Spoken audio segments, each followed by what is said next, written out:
Welcome back to the Crochet Crowd as well as my friends at yarnspirations.com. Let's get right into this today. This is the Drunken Granny Stitch. This is a 1-row repeat once we get to the 3rd row. We just need to get ourselves set up and ready to go. You can make it any size that you would like to as long as the hook complements the yarn so it just matches each other. And with color transitioning yarn like this with the Bernat Symphony, you can see that you can have a lot of fun with the color play as well. So this is a repeat of a multiple of 5 chains plus 4. And let's show you a diagram that's available to you. If you go to the video description, you're going to be able to find a link to the pattern. There's written instructions as well as this crochet diagram. It's in multiples of 5 plus 4, so you go 5, 5, 5, and then add 4 to the end, and that will be able to change the size that you would like to. So we would like to go back and forth, and once you get to a certain amount of rows, you're going to be able to solve this as well. So it's going to be an easy one. So row number 2 and 3 are exactly the same. It's just the repeat. Can be any one that you would like. Let's begin now.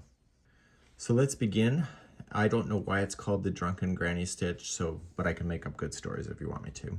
So we have this, it's multiples of 5 plus 4, so you just go 1, 2, 3, 4, 5. Big enough, yes or no? If not, keep on going. So 1, 2, 3, 4, 5. Yes or no? 1, 2, 3, 4, 5. The beginning chain shrinks about 20%. So if you did 100 chains, then it'll be the equivalent of 80 in the distance because it does shrink. Once you're happy with the width of this, just add 4. So 1, 2, 3, 4. So it's multiples of 5 plus 4. Let's begin row number 1. Row number 1, we're going to go 6 chain from the hook. So let's count it back. So 1, 2, 3, 4, 5, and 6, and get it so that the 2 strands are on top, and you're going to double crochet a total of 4 times into that spot. So it's into the chain. So we have 1, 2, 3, and 4, and you're not done. We still have to add more to this. So we're going to chain 3, so 1, 2, 3, and in the same chain, add another double crochet in. So the Drunken Stitch, or the Drunken Granny Stitch, consists of 4 double crochets, chain 3, and 1 double crochet into the same stitch or space. You're on the beginning chain here, so you need to skip a total of 4 chain. So we're going to 1, 2, 3, 4, and go to the 5th one and begin again. So it'll be 4 double crochet to start into the same chain. So we have 1, 2, 3, and 4. And you're not done because you have to chain 3 yet. So we have 1, 2, and 3, and double crochet into the same. So you're going to do the same idea going all the way across your chain. So you're going to skip 4 and go to the 5th and do the same thing. So when you're ready, you're going to meet me at the end. When you get to the end, you're just going to continue all the way across, and there will be 3 chains left over. I'll see you there in a moment.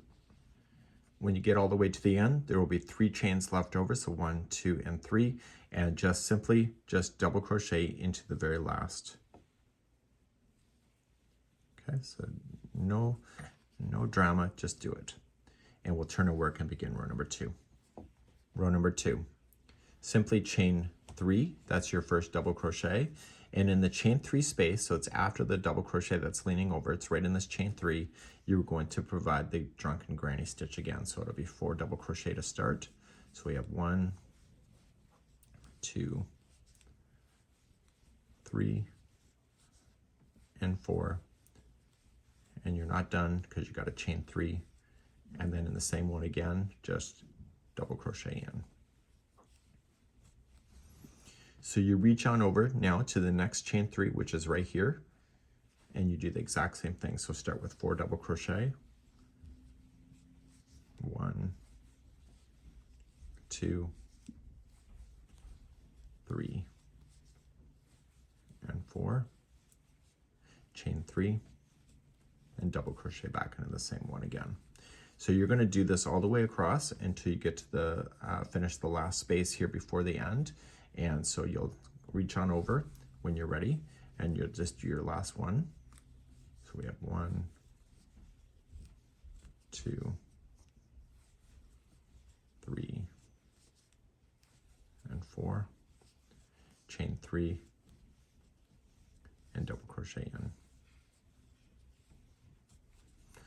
Now that you have that, at the top of the turning chain right here, so it's after the 4 double crochet, you're just going to go right into the turning chain, never go into a space, and just double crochet, and that will hold that over, just like that. So you see the granny square is going to be a lot more airy than a traditional one. So you'll turn your work and just repeat that last row over and over until you get it done. To recap again, you're just going to chain 3. It's the same thing that you already know. And then you reach to the next chain 3 space and provide the drunken granny stitch. So 4 double crochet. This is going to go really quickly for you if you decide to attempt this stitch. Let me know in the comments of what you're thinking. And so you have the chain 3 after the 4 is in, and then double crochet in to lean over. And then you just keep jumping to the next chain 3 space and do exactly what you already know. So 4 double crochet, chain 3, and 1 double crochet into the same space. I'll see you at the end of the row in a moment. When you get to the last one, you still have to go into that turning chain. So just reach on over it. It's after the 4, and just double crochet into the top of the turning chain, right into the chain work, never to a space. And you can see that this is what it would look like. This is the drunken granny stitch. Let me know how you think, or what you think, in the comments below.